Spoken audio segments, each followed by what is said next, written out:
Discover the smiling coast of Africa.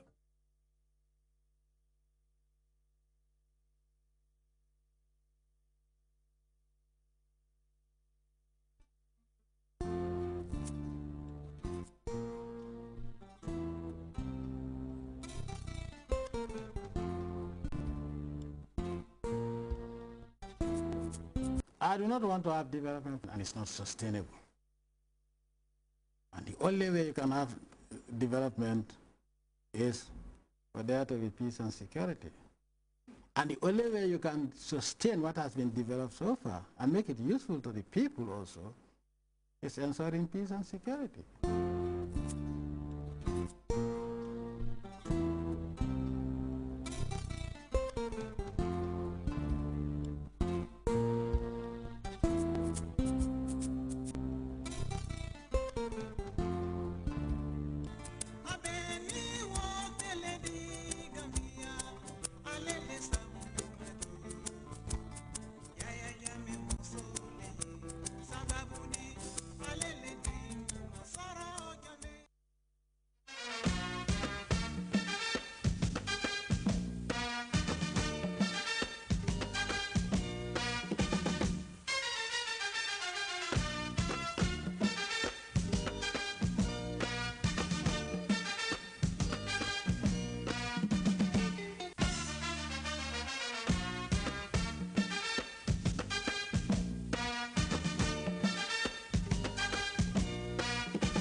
Hello and welcome to the interview.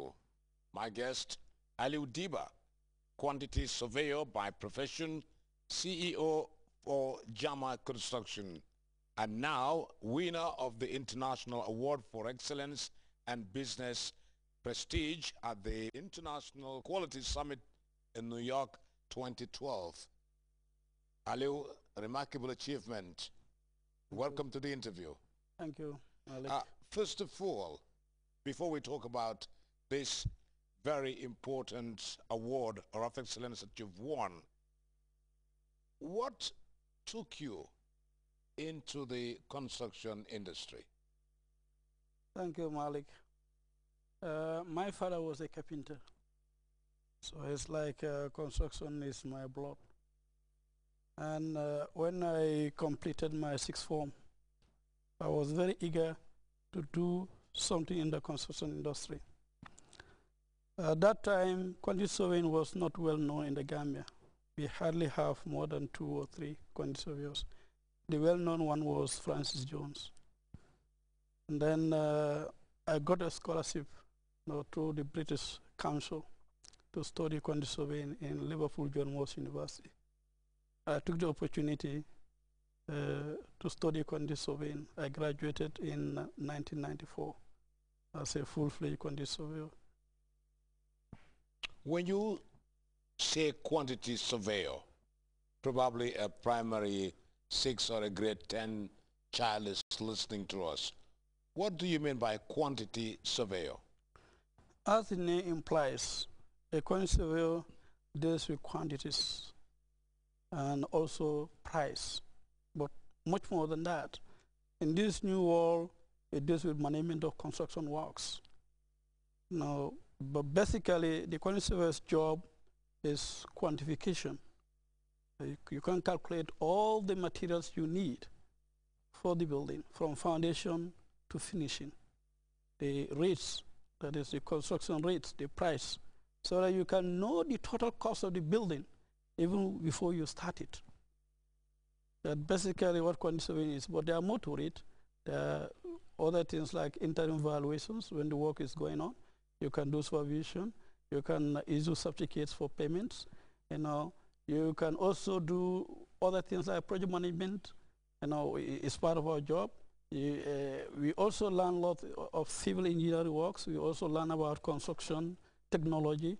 We learn about computer, like computer-aided design, or AutoCAD, and a lot of other things, and material science, and so on and so forth. But basically, we specialize in quantifying and costing. When you just finished your studies, did you work for government? Yes. When I graduated in 1994, I returned back home, and I worked for the Ministry of Works and Communication then as a quantity surveyor.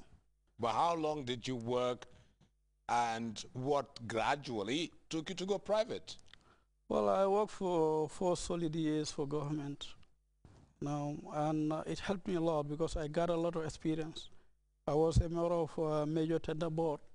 I was responsible for many projects, especially during the transition period, and this opens up my horizon, my experience in the world of construction.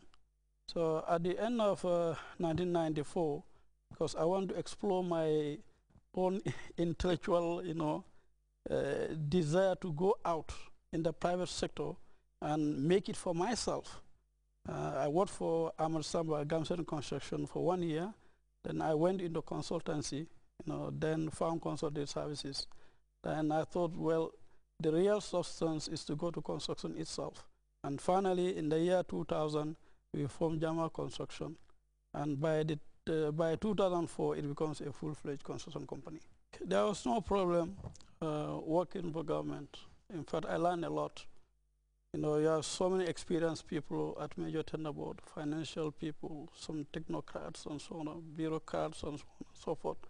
So it was lovely.